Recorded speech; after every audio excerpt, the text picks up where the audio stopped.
टिटवाळ्यामध्ये drugs पकडण्यात आलेले आहेत। तसंच टिटवाळ्यात MDMA ड्रग्ज प्रकरणामध्ये पोलिसांकडून आता हे रॅकेट उद्ध्वस्त करण्यात आलेलं आहे। तर पॉलकडून 6 कोटींच्या 5000 गोळ्या या ड्रग्जच्या जप्त करण्यात आलेल्या आहेत। या गोळ्या इच्याकडे कुठून आल्या या सगळ्या संदर्भात आता पोलिसांनी तपास सुरू केलेला आहे। तसंच आरोपींचा फोटो समोर आलाय।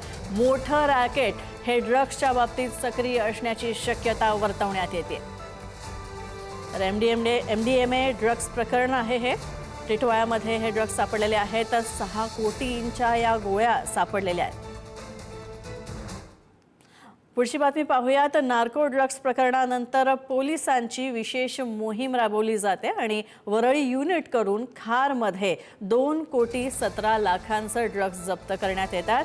कारवाईमध्ये 45 MDMA ड्रग्जच्या गोळ्या सापडल्या होत्या। तसंच इजेकियल नाकुझोला पोलिसांनी अटक केलेली आहे।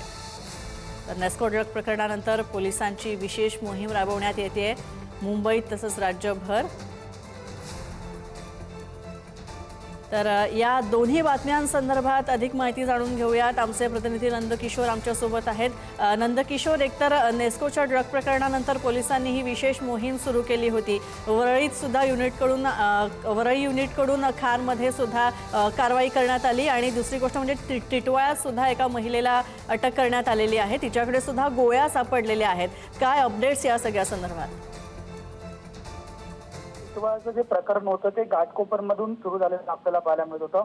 घाटकोपरमध्ये एकाला ताब्यात घेण्यात आलेलं होतं। त्याच्याकडं 400 ज्या गोळ्या होत्या MDMA या ड्रग्ज प्रकरणाच्या एक टॅबलेट होत्या त्या मिळालेल्या होत्या आणि त्याच्याच आधारे टिटवाळ्यातील एका महिलेला अटक केलेली आपल्याला पाहायला मिळते। खरं तर हा संपूर्ण जो आरोपी होता तो कल्याणमध्ये राहणारा होता, मात्र भाड्याच्या घरात तो टिटवाळ्याला राहत होता आणि त्या ठिकाणी ही संपूर्ण सप्लाय जे आहे ड्रग्जचं ते करत असलेले आपल्याला पाहायला मिळते।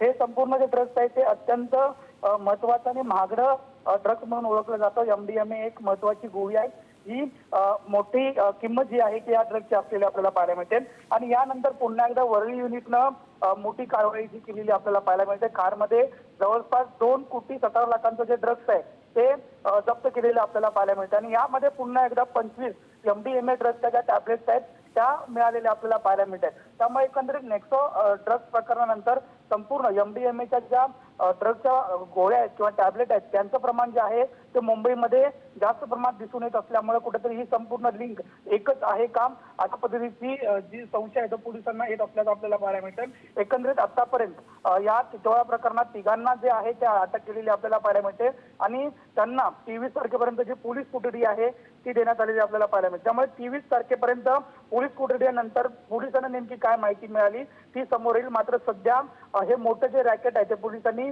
उद्ध्वस्त केलेलं आपल्याला पाहायला मिळते।